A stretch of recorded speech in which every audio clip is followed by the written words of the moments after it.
Hey YouTube, I just wanted to get back into some filming, and so it's been a while since I've put a video up on YouTube, and it's been a busy couple of months. We finished just another PDC. We had an incredible class over the last 2 weeks, and I had a whole bunch of insights while I was teaching myself. And this video is going to be about some of those insights, but mostly I want to talk about weeds, which was actually something I spent a lot of time thinking about during the course. And then it just so happened that some public notices went up around our house around the use of herbicides. And so this is a topic I've been wanting to talk about for a long time, but it tends to raise a lot of anger in people. It's interesting how weeds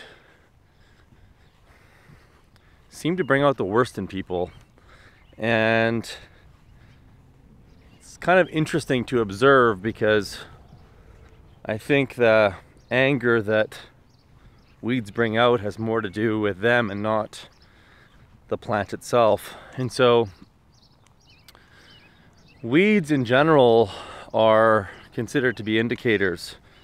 You see all plants show up both in space, time, scale, and form.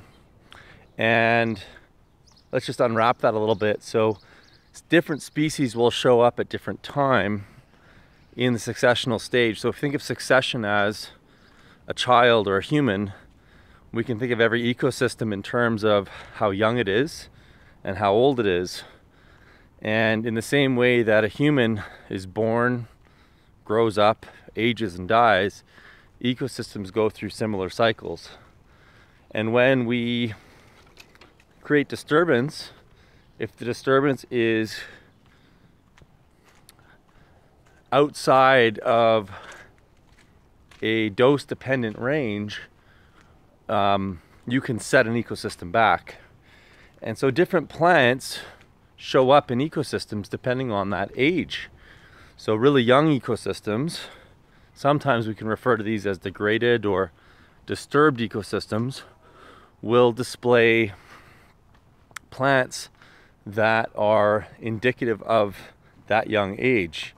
And weeds generally get classified into this space. So these are plants that are really good at colonizing soil, that don't need really robust soil ecologies in order to thrive. Weeds generally produce tons of seed. They can be a bit thorny because they want to protect themselves against being consumed. They cover the ground to help create shade and reduce evaporation. And so they basically act as a living mulch. And as you add living mulch into a degraded or bare system, what it can do is create the conditions for the next stage of succession to move along. So as that child moves into being a teenager, ecosystems will also have a teenage phase, essentially. And that teenage phase is the developmental stage for that ecosystem to move into its final stage or final stages where it moves into a mature ecosystem. I just want to make a little point here. So I'm going through the park right now, and if you just look behind me here, I'll just turn around. We've got a whole bunch of kids because there's a bunch of daycares here. You see that? And kids use this park all the time. Daycares, my own kids, all the neighborhood kids are in here skateboarding, they're playing on the lawn, they're playing baseball, soccer, all sorts of stuff. And they go through here unknowingly about what is actually going on. I'll come back to my succession conversation here in a second, because I have a point to make here. So recently, our park has had these signs placed on them. And I feel like this is really interesting because, well, for lots of reasons. Number one, I wonder how much the city of Calgary is spending on eradicating these weeds. Number two, I wonder why they're actually taking them out, whether they're classified as invasive or something else. And the thing that always comes up for me when coming back to the successional thing is, are we designing systems as humans that are purposefully trying to keep a system at a certain level of succession? And if we're doing that, or if our disturbance patterns are doing that in the way that we're using these spaces, then weeds will be the result of that action. And so spraying herbicides is never actually going to solve the problem. It's going to spend a lot of taxpayer dollars, and these problems are just going to keep happening. Furthermore, and I don't need to go into it a lot here, you can check this out for yourself, but herbicides are toxic in spite of the claims that they make about the biodegradability or whatever. You don't need to do very many Google searches to find out the implications of Roundup or various other broadleaf herbicides and what they do to the soil, as well as the implications to our guts and our health. I grew up in a bakery, and I can tell you from a baker's perspective that when we make whole grain bread, we don't wash the kernels of grain before we make it.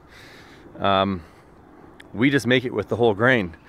And if you're eating wheat, whole grain wheat that has not been grown organically, it's covered in Roundup.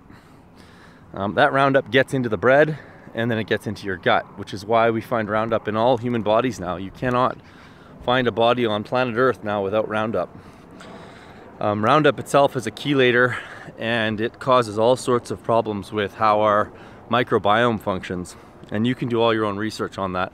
If you are looking for a starting place, I'd recommend Googling Dr. Don Huber, Roundup.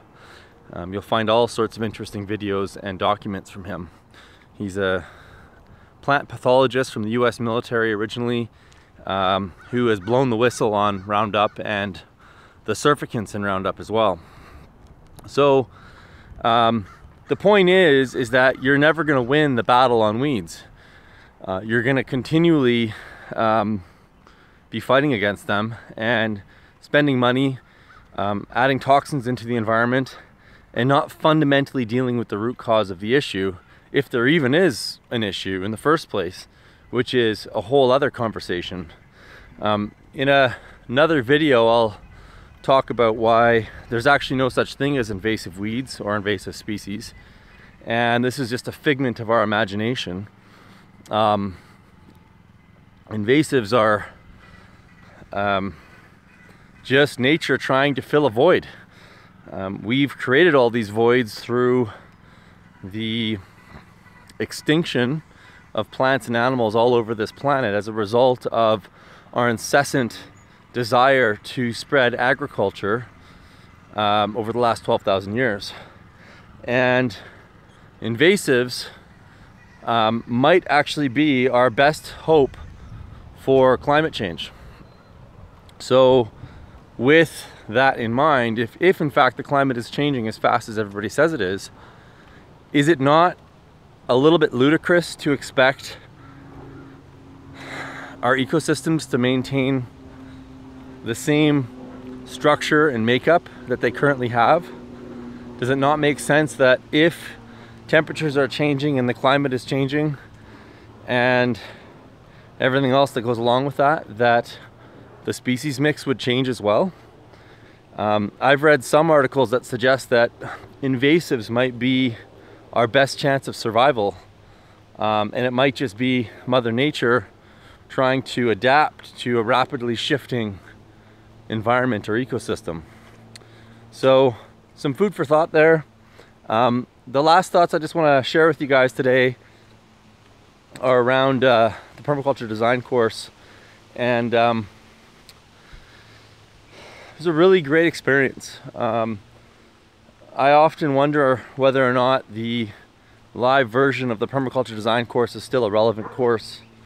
And every time I teach it, the answer always comes back yes. And you could say, well, that's because I'm biased and it's my business and that's what I do for a living. But every time I teach this program, we end up building community in a very unique way. And I just don't think you can get that in an online program.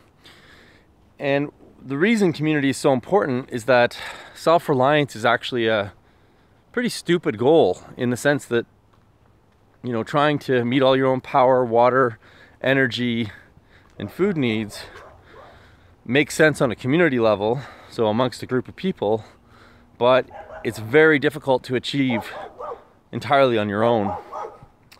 And not to mention that, see, that dog thinks that live permaculture design courses are good too. The thing that stands in between us being resilient or anti-fragile in the face of climate change, food insecurity, global warming, whatever risks you're trying to insure yourself against, is community. And what a great way to get in touch with people that have similar beliefs to you and get to know them really quickly over a 2-week period of time. A lot of us can get access to the information on YouTube, here, on blogs, even in online programs, but it's very difficult to create real human connections through a computer. And so one of the main outcomes of a permaculture design course that I've noticed over the years, and this has become more relevant than ever, is that people actually connect with each other in a real way, in a human way, in a way that our digital infrastructure has not managed to replicate. And so that's always one of the most inspiring things for me in these programs. And it's why I keep saying that for every dollar I have in the bank, I have 10,000 in relationships.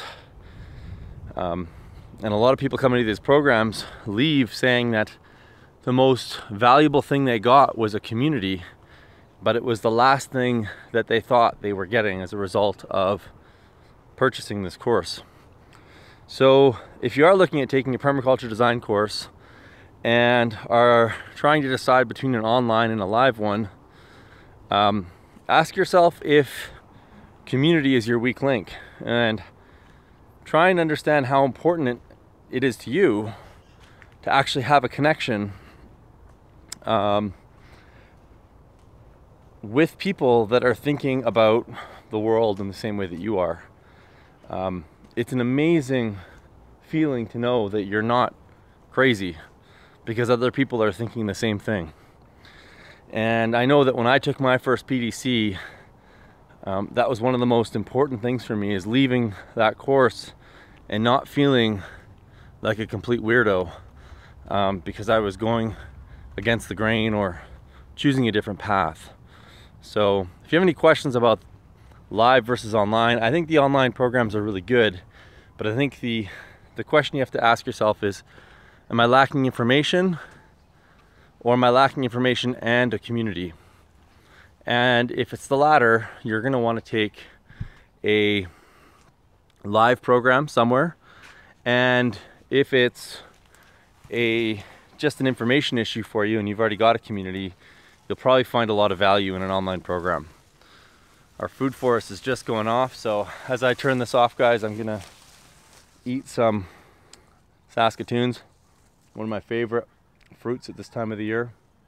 They're just so delicious, and there's so many of them right up here.